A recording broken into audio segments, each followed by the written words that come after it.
Hello, everybody. Today I got another video here. We're going to be doing something a little different. First of all, I got a special guest with me. Logan, you want to introduce yourself? Tell the folks here about what you do on your channel. What's up, nerds and music fans here on YouTube?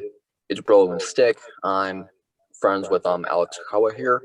We both have similar tastes when it comes to like rock and roll and whatnot. And he even reached out to me saying that, considering that we both like music that have political messages, he reached out to me and I agreed with it because there's a lot of like political rock and roll that I enjoy. And I would like to give my personal thoughts and some examples I like. And we both give our personal opinions on it. Yeah. Do you want to tell the lovely people here what you do on your channel? I mostly do like album reviews and whatnot. A lot of like stuff that's music related, album reviews, as well as even reaction videos. Just usual like music review stuff and nerdy stuff. Nice. Yeah. Yeah, you guys should check him out. He makes some pretty good videos. I'll put a link to his channel in the YouTube card above.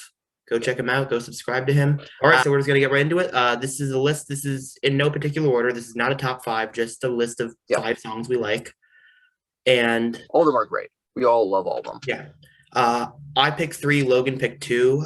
We're gonna talk about them, and the other person's gonna give their opinions on it. All right.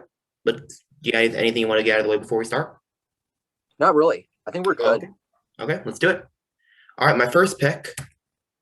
Creedence Clearwater Revival, Fortunate Son. I love this song.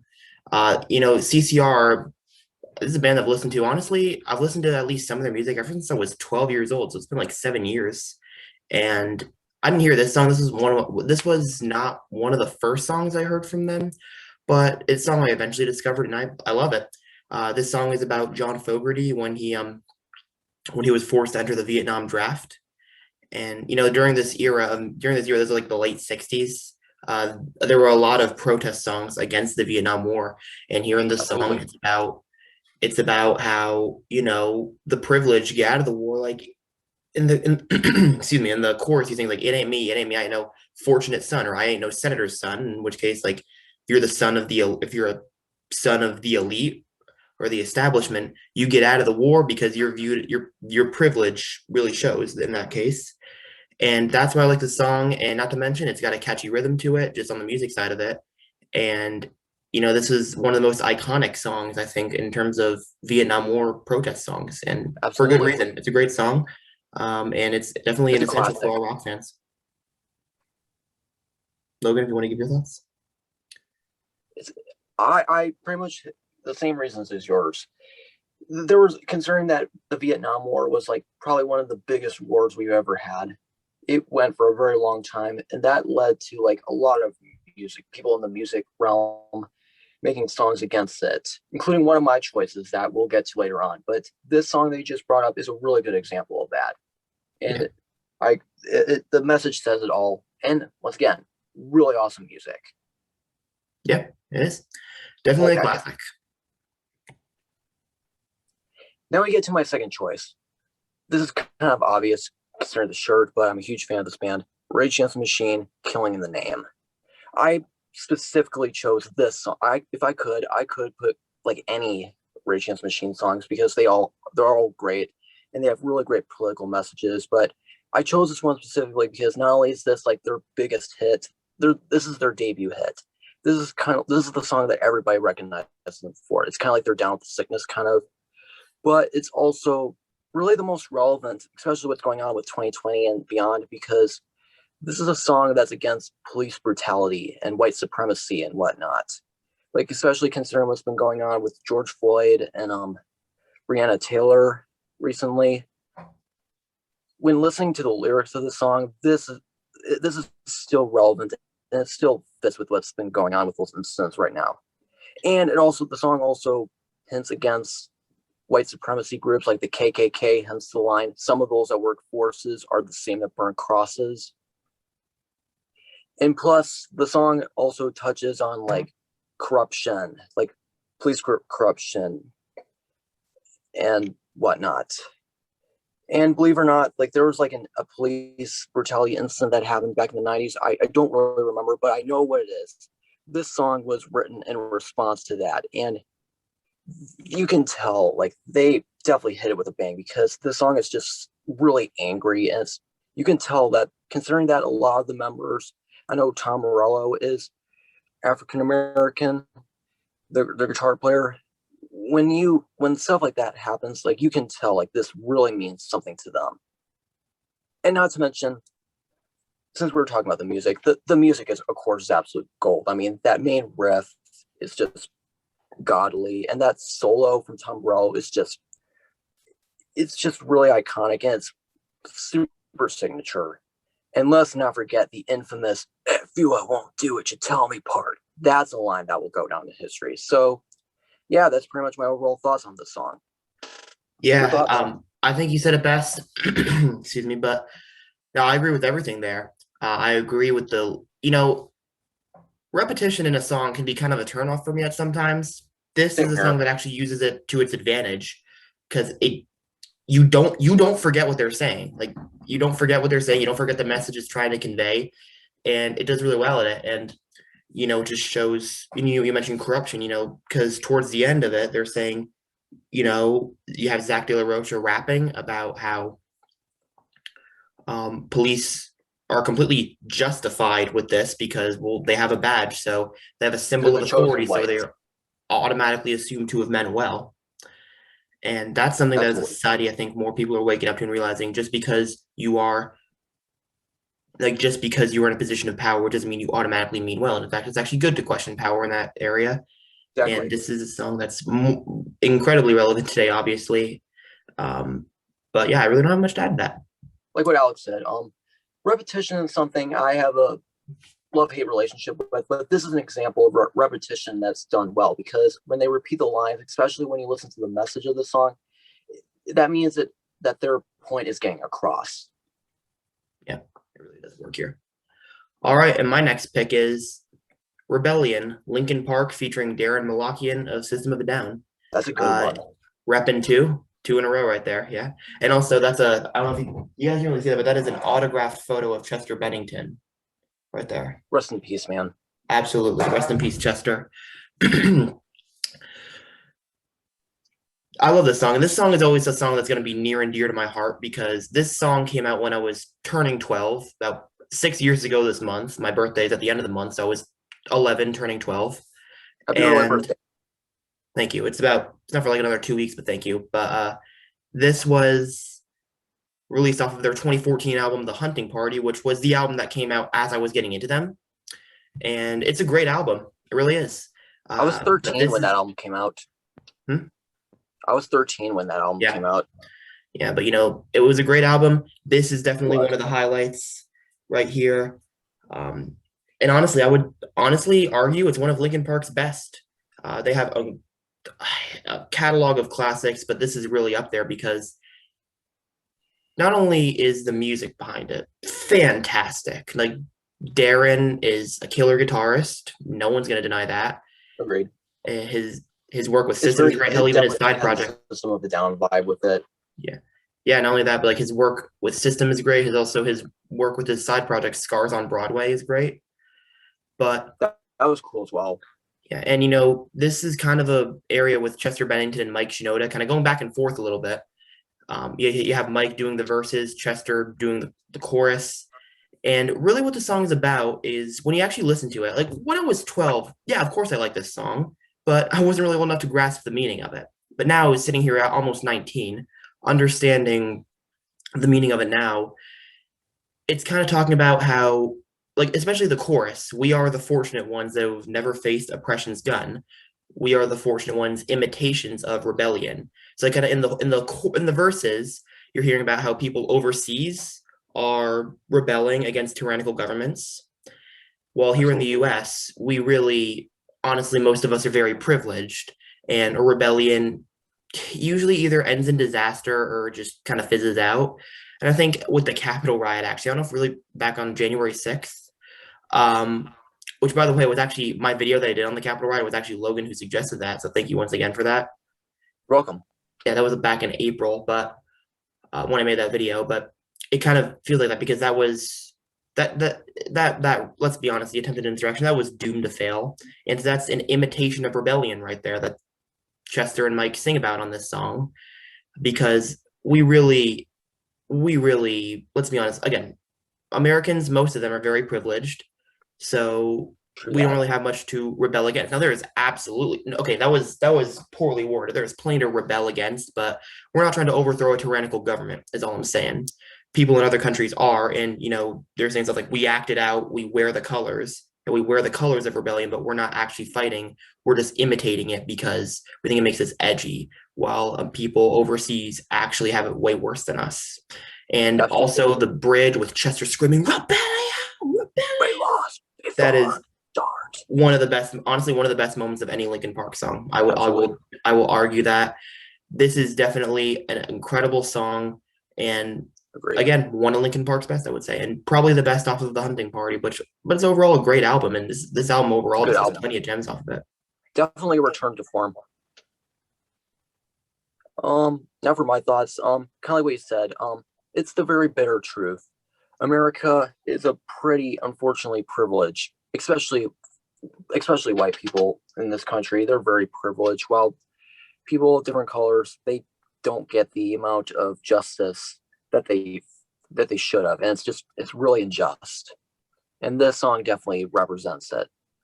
And another thing, since we're going back, since it also features Daron, you can tell, like, not only does it sound like that, it also fits concerning the political message of that. And considering that, System of Down's another very political band. If we made this list longer, we could put System, but this song is it's no exception, but good choice. Definitely. Yeah, I actually debated between this and another song that Daron did with Scars on Broadway back in 2018 called Lives. It's about the Armenian genocide.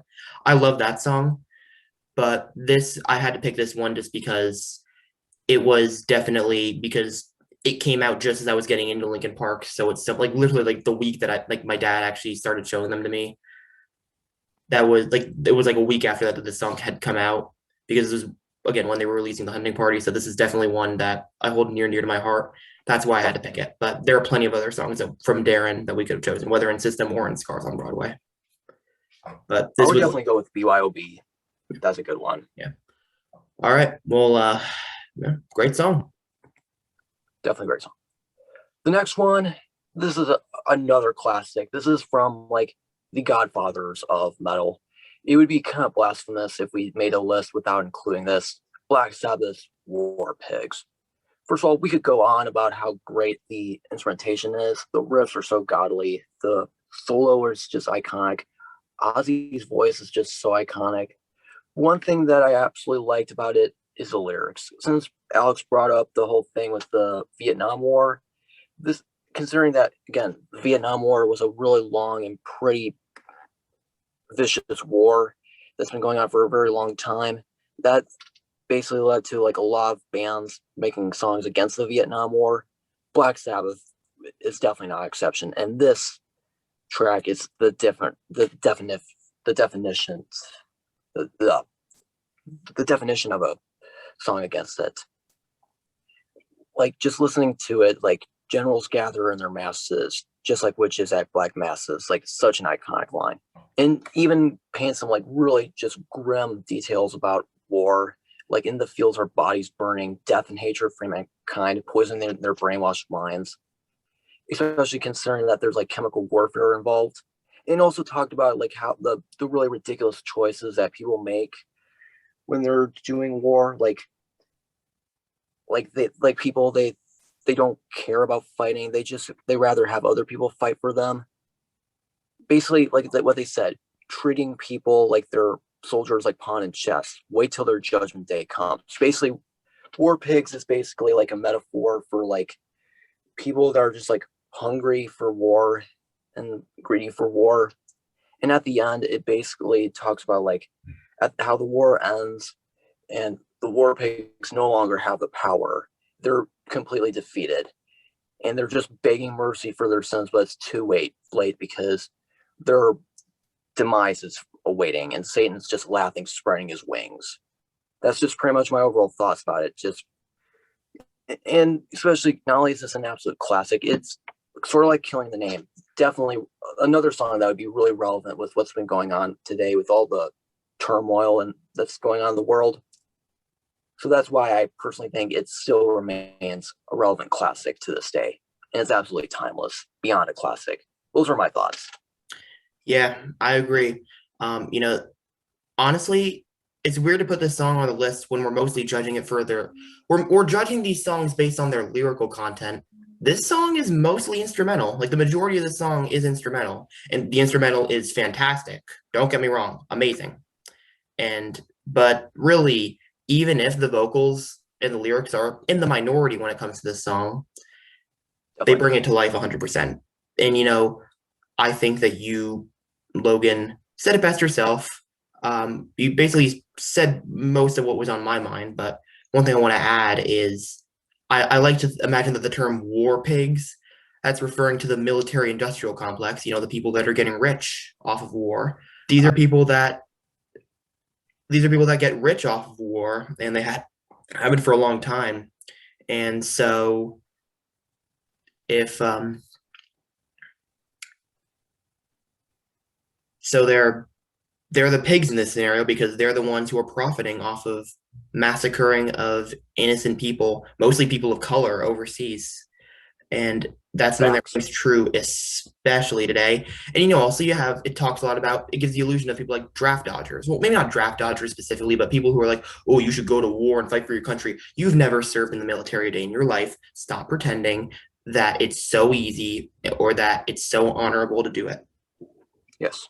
That's definitely what I think about when I think of the term war pig. Basically, like they're just devouring like all the stuff, like the military stuff and the government stuff, like basically like pigs eating food. Yeah. And well, the Or war hungry. pigs, in this case, like the military industrial complex, they're raking in all that cash off. They're profiting off of the suffering of others and human rights abuses overseas. I apologize for the background noise if you can hear that, but my family just got a new air conditioning and it's really loud. So It's fine. I if you totally can't, get it. hear that, I apologize. All right, well, it's time for my last pick. Rise Against, Hero of War. Now, there were a bunch of songs from Rise Against I could have picked. Their entire catalog is up for grabs in this scenario. They got a bunch of instant classics, but this is one that really just it actually almost made me choke up a little bit listening to this song. It is an acoustic song where Tim McElrath sings about how it tells the story of a young man who was told by his father, a figure of authority, someone above him, saying, "How would you like to travel the world? All you got to do is carry this gun." And he said, "Yeah, I kind of like the sound of that." But then while he's there, the reality hits him in the face like a brick because it's talking about viciously torturing prisoners of war and him not wanting to do it, but eventually just giving in and going along. And then there's also one where a woman is begging not to be shot, but he shoots her anyway. And as she's waving the white flag, literally, and on the court, he's saying, "Hero of war, is that what they see? Just metal and scars, so damn proud of me." This is the story of a man who has felt like he has wronged so many people because he's been ordered to do so. He's been taking orders to commit countless human rights abuses. And this is how he's revered. He's seen as a hero, and people, when he comes home, people honor him with celebration. He doesn't feel he deserves that because of what he's done. He feels like he's a criminal. He feels like he should be in prison. He feels like he should. I mean, he doesn't come out and say that, but you can just tell. You can just tell listening to it. That's how he feels. And Definitely. you know, I think that's how some people. I think that's how a lot of people in the military feel. I don't know 100%, but I would be surprised if there were people in the military who didn't feel that because they don't see themselves. Because the United States is the aggressor in a lot of these cases, and this is a story that they tell. And not only that, but Tim McElrath, his vocals in here are incredible. I mean, he always sounds great, but this is one of his performances. He's got an iconic voice. And the acoustic guitar in the background just adds that it's so simple, and that's what makes it just such a beautiful song, but at the same time absolutely gut-wrenching. And you know, it's definitely a song that again rings so true today with just how many human rights abuses overseas the US commits when we do our offensive wars, and how people are just forced to go along with it, and then when we come home we're expected to call them heroes, which okay, to be fair, I don't think that these people are to blame when it's the government or like the military who's giving The them government is to orders. blame, not the people. Yeah. The government's basically like exploiting them and basically not brainwashing them, but basically exploiting them and luring them into doing these absolutely heinous things against their will, pretty much. Yeah. And this song really just hit me because I was listening to this album, Appeal to Reason, fantastic album by the way. Um, this song just really just stuck out, and it's one of their biggest songs. And honestly, it deserves it. It deserves that reputation it's built.